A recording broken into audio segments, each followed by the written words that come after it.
There are somewhere between 190 and 240 gigawatts of AI data center capacity announced worldwide. 5 gigawatts of it is actually under construction. Not planned, not permitted, not announced. Under construction, 5. I went looking for the AI buildout, the physical thing, the concrete and steel and cooling systems that this entire trillion-dollar story rests on. And what I found was press releases, empty fields, and in one case, a single steel beam with 3 men standing around it. You have GPUs being sold for data centers that are not being built. You have data centers being built for customers who cannot pay for them. You have an industry claiming to be the largest infrastructure project in human history. And when you look at the actual usage numbers, they are pathetic. I'm Marcus Cole. This is TechWatch AI, where we follow the money the financial media won't touch. Let's get into it. Let me start with the number that matters and then explain why almost every other number you have been shown is meaningless. The important metric is called absorption. Absorption means data center capacity that has come online and is actually producing revenue. Not announced, not broken ground, not partially energized, generating money. By one industry estimate, roughly 2.5 gigawatts of capacity was absorbed across the 8 largest American data center markets in a full year. And a reasonable estimate for actual installed critical IT load, the GPUs and the associated equipment that do the work, is around 3 gigawatts in the United States for the year, against 190 to 240 gigawatts announced. Now, the standard objection is that the 8 largest markets do not capture everything. There is growth in Southern Virginia, in Columbus, Ohio, and other regions. That is fair. But when you actually go looking in those markets for completed revenue-generating facilities, you find very little. You find an enormous amount of announced capacity. If you counted every announced data center, you could cover the entire country in future laser tag arenas. And here is why under construction is a garbage metric. Under construction means literally anything. It means a single steel beam in a field. It means a permit and a bulldozer. It means a nearly complete building with cooling installed. Companies use that phrase because it is elastic and because it lets a press release describe an empty lot in a way that moves a stock price. Absorption is the only measure that cannot be gamed, because either the thing is generating revenue or it is not. And I could not find a single major data center project announced in the last 2 years that appears to have been fully completed, even accounting for projects where everything supposedly went to schedule. Let me give you the specific projects, because vague skepticism is worthless and specific claims are checkable. Fermi America, an 11 gigawatt build-out in Amarillo, Texas. 11 gigawatts, a genuinely enormous number. This was meant to be operational in 2026. As of early 2026, the entire project had stopped because they did not have the funding or the permitting. That is a publicly traded company. Stargate Abilene. This is the flagship. The one with OpenAI, Oracle, and SoftBank behind it. Ground was broken in mid-2024. The completion date moved from mid-2025 to the end of 2025 to the beginning of 2026 to the middle of 2026 to the end of 2026. 2 buildings out of 8 are up. I do not believe it is finished before 2027, and I'm not confident it is ever finished as originally specified. Port Washington, Wisconsin. As of roughly a month before this analysis, what had been erected was 1 steel beam. 1. There's a photograph of it, posted publicly by an executive at the company building it. 3 workers standing around a single vertical piece of steel. Luton in the UK, a facility supposedly being built for Microsoft. Journalists went to look at it. What they found was a pile of scrap metal. Denton, Texas, a core weave project. The final section was only recently completed. The delay was attributed to weather, during a period when the weather in that region was notably dry. And here is the financial number that ties it together. Roughly $28 billion was spent on data center construction in the United States last year. $28 billion for what is supposed to be hundreds of gigawatts of infrastructure. You cannot build hundreds of gigawatts for $28 billion. The 2 figures cannot both be describing the same reality. Now let me talk about power, because this is where it goes from delayed to structurally impossible. Roughly 60% of announced data centers have no answer for where their electricity is coming from. None. Not a bad answer. No answer. And the reporting on this is full of weasel wording, so let me be precise about what the other 40% means. It does not mean those facilities have power. It means they have signed contracts with power suppliers. A signed contract is not electricity. It is a promise of future electricity, contingent on generation being built, transmission being built, and interconnection being approved. So 60% are effectively saying, we will build it, and we will work the power out later. Some are planning behind the meter generation, their own dedicated power plants, which sounds clever until you consider the fuel supply. Liquefied natural gas markets have been disrupted badly enough that restoring availability to prior levels is being discussed in terms of 3 to 5 years. And let me give you the physical scale, because abstract gigawatts mean nothing.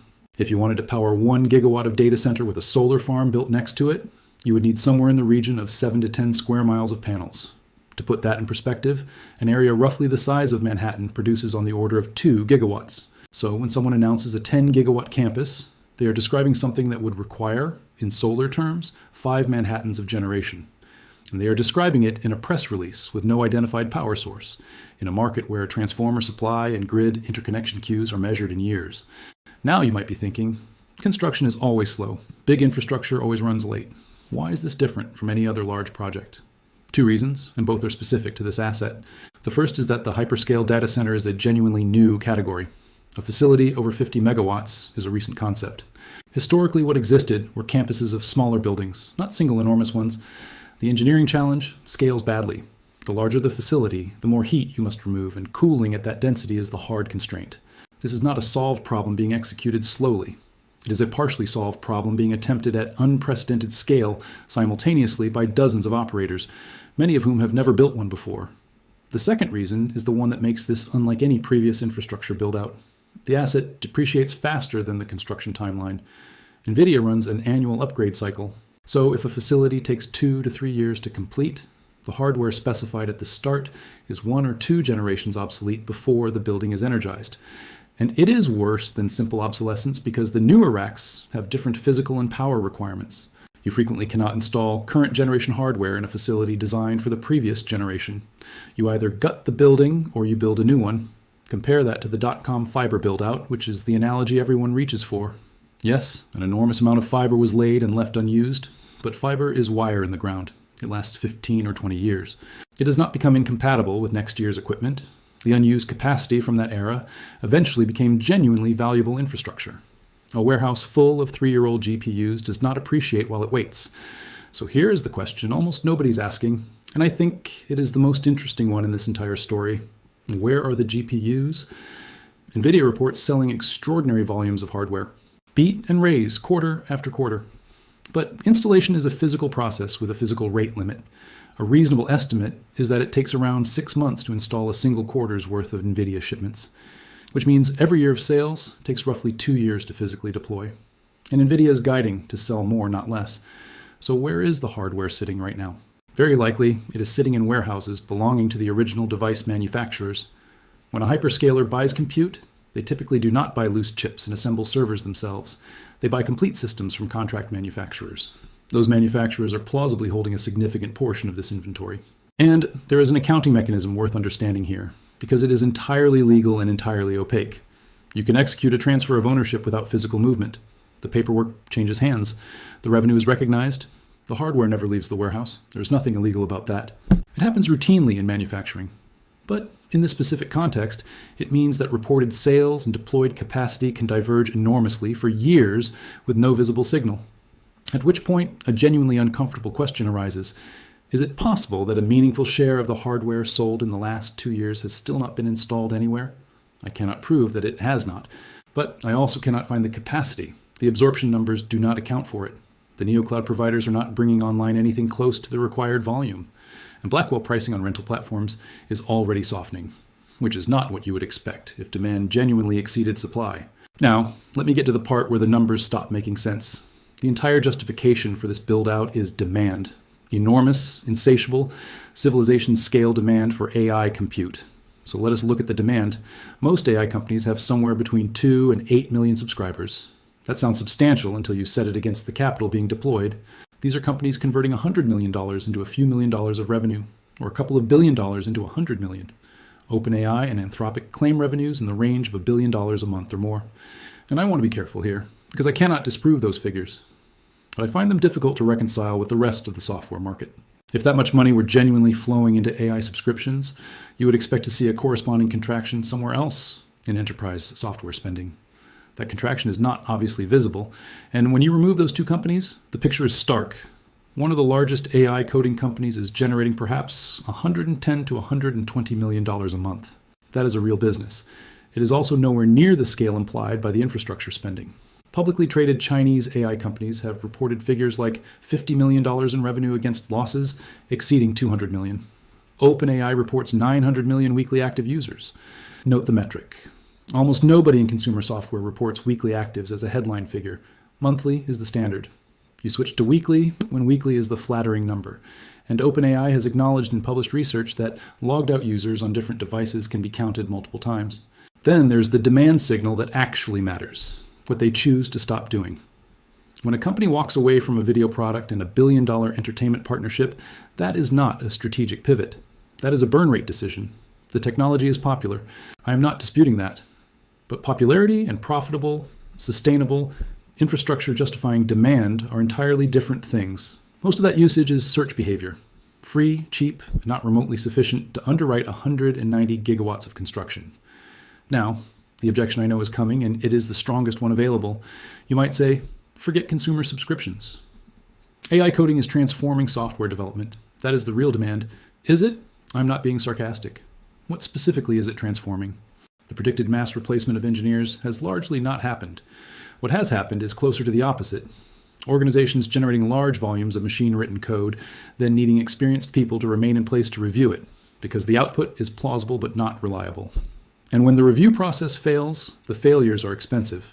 There are documented incidents at major technology companies where automated code changes resulted in the loss of enormous numbers of orders, figures in the range of 100 to 200,000. So the productivity case is more code, produced faster, requiring equally skilled humans to verify it, with occasional catastrophic failures. That may still be net positive, but it does not describe a transformation that justifies 190 gigawatts. Which brings me to the question I think is the actual answer. Why is this happening at all? Here is my read. Big technology companies have run out of growth ideas. The hyper-growth era is over. For 20 years, the model was straightforward. Add servers, add salespeople, raise prices, watch the number increase. Existing products still had room to run. There did not have to be a reason. There had to be a competitor doing it and a board asking why you were not. I understand the counter-argument that these companies employ extremely sophisticated people who have modeled this carefully. And I would take that more seriously if the due diligence were more visible. There is reporting that one major private credit firm took roughly 15 minutes to decide to fund a multi-billion-dollar data center project. 15 minutes. If you can find a financial analyst willing to build the model, you can produce a projection that supports any conclusion you need. You point at planned power capacity and call it power. You point at announced gigawatts and call it construction. Planning is free. And once enough serious institutions have signed onto the same set of assumptions, opting out becomes career-threatening in a way that participating never is. We watch this exact pattern with the metaverse. Hundreds of millions of dollars into startups. An enormous acquisition justified partly on those grounds. The only reason that episode ended relatively quickly was that there were not enough places to park the money. Large language models solve that problem. They can perform a convincing impression of labor, which means you can construct a convincing impression of a business, which means you can raise real capital against an impression of an idea. So let me tell you what I think happens next. Specific, with timelines. First, within 12 months, you see a steady sequence of cancellations, not one dramatic collapse. A drip of projects quietly shelved, delayed indefinitely, or renegotiated to a fraction of announced scale. Watch for the language, phased approach, and revised timeline. That is what cancellation sounds like in a press release.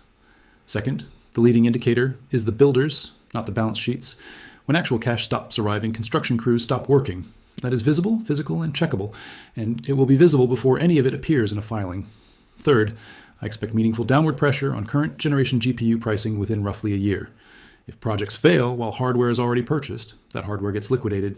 And unlike fiber in the ground, there is no secondary use case that absorbs it. Fourth, and the one to hold on to, watch Nvidia's customer concentration disclosures, not their revenue. Revenue can be sustained through vendor financing and pre-orders for years. Concentration cannot be disguised. If 2 or 3 customers continue to represent the majority of sales, then this was never a market. It was a handful of buyers, several of whom are also investors, several of whom are also suppliers, passing the same capital around a table. I want to leave you with one thought. I have tried to falsify this. That matters to me, because if I cannot be wrong, then I am not doing analysis. I am doing prophecy, and I would be no better than the people insisting this all works out. So I went looking for the disconfirming evidence. I looked for completed facilities. I looked for absorption figures that account for the announced capacity. I looked for third-party demand outside the 2 or 3 companies everyone already knows about. I looked for the physical GPUs. And the strongest counterargument anyone has offered me is a projection, a document forecasting that the demand will arrive at some point in the future. That is not evidence. A forecast is a description of what someone hopes will happen. It has exactly the same evidentiary weight as the 11-gigawatt campus in Amarillo that stopped, and the 8 buildings in Abilene, of which 2 exist, and the single steel beam in Wisconsin. This is supposed to be the largest infrastructure build-out in modern history, the defining project of the decade. And when you go looking for it, physically, on the ground, with public records and satellite imagery and construction spending data, it is remarkably difficult to find anything real. That should bother you a great deal more than any forecast should reassure you. If you want to follow what happens next, subscribe. I publish regularly, no hype, no predictions dressed up as certainties, just what is actually happening and what it actually means. I will see you in the next one.